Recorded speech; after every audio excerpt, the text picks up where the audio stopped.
Hey everyone, I am back and I am going to do the rest of my garden tour tonight because it is Sunday, September 10th, and I want to get this done because it's a nice night and I have a very busy week ahead of me.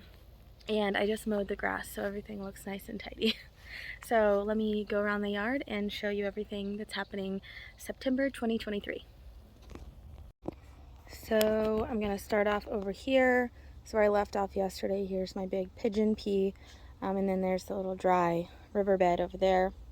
I just wanted to point out that I covered this little walk area from my porch to my garden with mainly a thick layer of mulch. And normally that does not work here in Florida because everything breaks down so fast that grass just grows up right through it. And that is exactly what was happening. And I know some people say that you shouldn't use vinegar in a garden because of amphibians and that it could harm plants that you don't want to harm. But in this case, I have such a wide path, and really the only things around it were these plants here and then the grass on this side. And anything close to other plants, I pulled all the grass, and I pulled the grass all from there. And then the rest of it, I went in and just doused this whole area with vinegar, and it really did kill off the grass. And this has been well over a month now, and we've had heavy rains, and all the other grass has been growing. And I know that if this grass was alive, it would be growing through it. And some of them, I mean, it is in tiny little spaces like this, but it's very easy to manage. So because I'm using vinegar responsibly, I think that is as good of an organic solution as any, because to be honest, I'm not going to be spraying any herbicides out here, and sometimes you just need something to be a little more hands off than pulling grass through the mulch every day. So far, this is what, September, the middle of September almost. It's still holding strong. So we'll see how it goes through the dormant period, if it stays dead, and then we'll update from there. But anyways, so this little patch that I kept as bare ground and I was going to plant in it, it doesn't really do much. So I do have one small Seminole pumpkin vine that is going for it. I'm gonna let it keep going, see what it does. This area does just get quite a bit of shade, so I'm not hopeful for it, but I do have some of my native ground covers filling in, so I'm just gonna let that keep going and see what happens. Coming over here, I have my elderberry, my pigeon pea, and then this is my beautiful creeping sage ground cover. I have native passion flower vines poking up random places all throughout this area because I first planted it right on the outside of there, and now it's spread this far. It's pretty crazy how far it's spread. So this pigeon pea is leaning. I have to fix that. Let's see. I replanted some ginger. This is just regular edible ginger, and it does well in more shade than sun here in Florida. So I'm gonna leave that there and see how it does. It did make some roots over there where I had it, but I thought for longevity of the plant, I'm gonna keep it in more shade here. Let's see. So the rest of this area is pretty much the same. Nothing changes in here during this time of the year except for what's in bloom. Let me go under my hammock. So we have another passion flower up in there. This is my early goldenrod, still going into bloom. It'll keep blooming until the pine barren goldenrod starts blooming. I have my dotted horse mint blooming, my coral honeysuckle. This is a pink muley grass that'll be blooming in the fall. Over here there's another one, and then a beauty berry there. So I switched my camera because it looked pretty dark in the other video.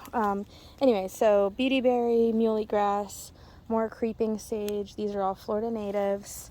And then we have the natives on this side as well. You see the honeybees. Love them. There he is. Oh, pollinators absolutely love bee balm. And then here's one of the goldenrods in bloom. This is one of my favorite flowers. Obviously it has pollinators on it as well. And then we have, oh look, some yarrow starting to bloom. I think it's a little confused. And so these are my two swamp pots. This is brown savory and aquatic milkweed. And that is actually a basil, a holy basil in there. And then the brown savory is trailing down, so I put another pot down here and it'll root in there. These are pots with no drainage holes, so they're good for a boggy type situation. What are you doing, dog? Come here. Finale, stop. That's probably why my plants don't grow. The dog. So let's see. Here's pretty much the same. The salvia is all blooming and gotten a lot bigger than it was when I first planted it. That is the main staple in all these beds because it's just so reliable. And then I have lots of bees that love this plant. That is a big bumblebee. I find they just sleep on them. It's so cute. And then here is a bunch of dotted horse mint. Look how pretty that is. Goes up there. So pretty. And then there's, of course, my mulberry tree, my dwarf mulberry. And I have a pink salvia here. This is a Florida native. And then I have zinnias that are still going for it. Pretty colors. And then I have, you know, more of my Thai basil and more of the same salvia. I have some zinnias that I reseeded for fall. Those are starting to come in. See more and more bumblebees. They're everywhere. There's some more sorghum random coming in. It's a pretty orange zinnia. And then, yeah, so this is a velvet bean. So the velvet bean is pretty cool. It has these cool purple flowers on it. And then they turn into these tiny, fuzzy little beans. And then they'll eventually grow into a big, huge velvet bean. Here's one that's a little, oh, here's one. It's a little bigger. So they actually do feel like velvet. They do kind of sting when you touch them, so you have to be careful. But they have a lot of medicinal and medicinal properties to them, and that's why I started growing them. But they also make a great chop and drop crop for me, so I'm able to just chop all this down and feed it back into my soil at the end of the year. And then I have it, you know, all the way down the fence. So that's what that is now. It looks so pretty out here. All of those hanging down are from my daughter's birthday party yesterday. Oh, I wanted to show my peach tree.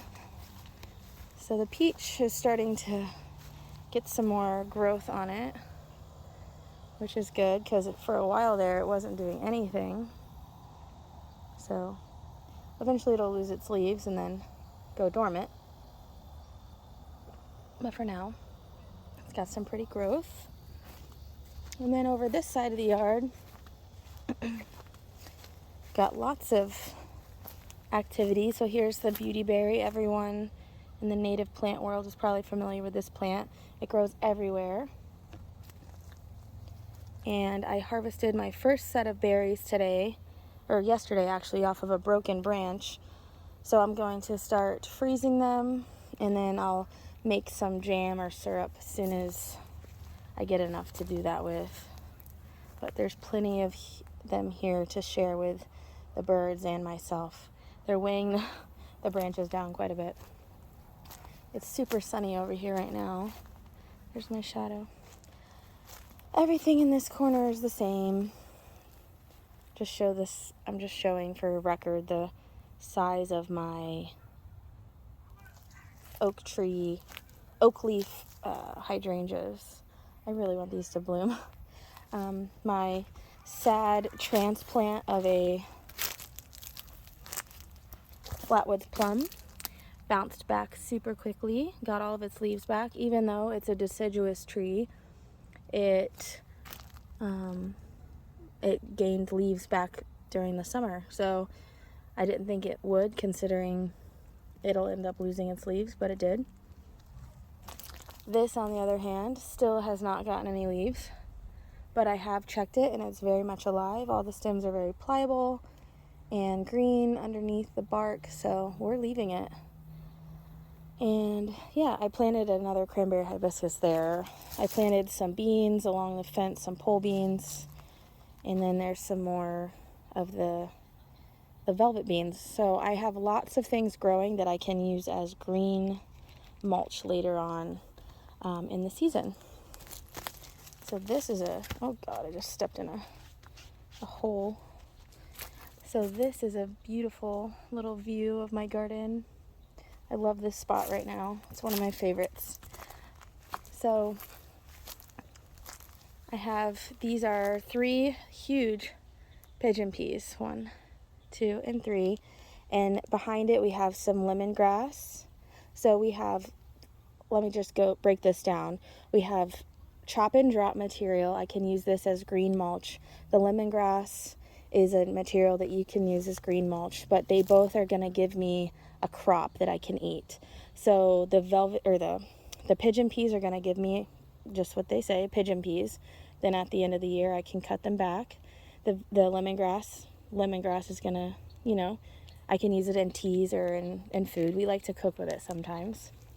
So those are 2 big staples, and they look nice. I mean, they're going to create really pretty yellow flowers, and it's going to be really pretty in this corner.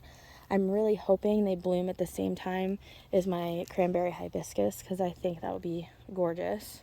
And then tucked in there, I have some muhly grasses along the bottom, and then I have my firebush, which is a native, the cranberry hibiscus, which will end up being chop and drop material, but also produces flowers, and you can use the leaves as tea. And then I have a lemon tree here, a Meyer lemon, and then that is a native rattlesnake master. I have some coreopsis here.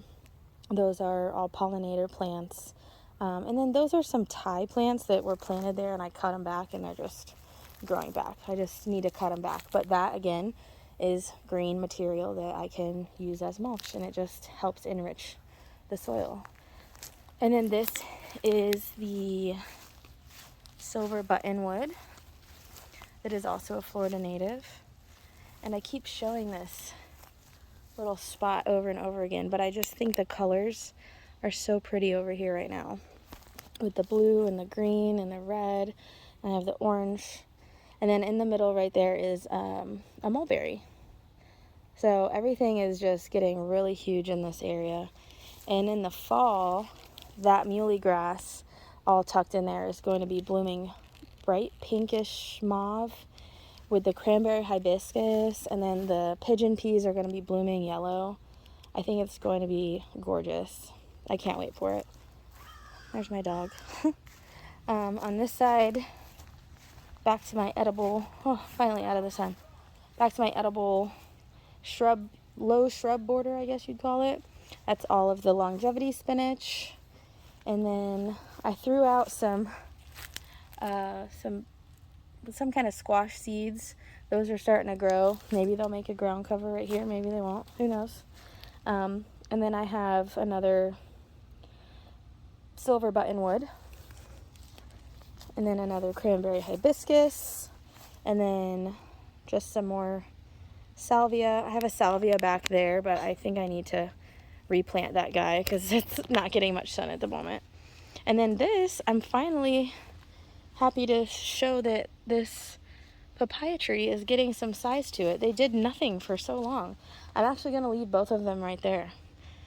I think it'll make a good shade for my daughter's room right there, and papaya trees don't need to be grown that far apart, so it will be nice. So I need to think about something for behind this buttonwood tree, because I have a low border there, but that's more of a border that I can plant in, and it's like a ground cover. So I'm thinking of some taller things to go on the wall, but we'll figure that out. Very full compost bins. And then over here, I cut back this purple salvia, but it is coming back with a vengeance. I forgot one branch, but it's fine.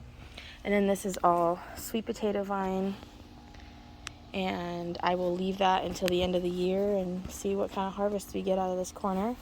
And this is the hibiscus that I planted for my daughter, and you see it's starting to bud out again. I was worried I almost killed it, but it started raining. You see, like, the color, it almost looks exactly the same as the green foliage of the sweet potatoes. Yeah, so actually I decided to turn this into like a part 3 because these videos are kind of long. And yeah, so tomorrow I will walk around and I will video the front yard and show you all the changes there. But for now I'm gonna go back inside where it's cool, and actually I think I might go fishing in a little bit. So thank you for watching, and hopefully you are subscribing by now so you can come back and watch more during the fall season as I continue to grow things here in my Zone 9B Central Florida garden. Thanks. Bye.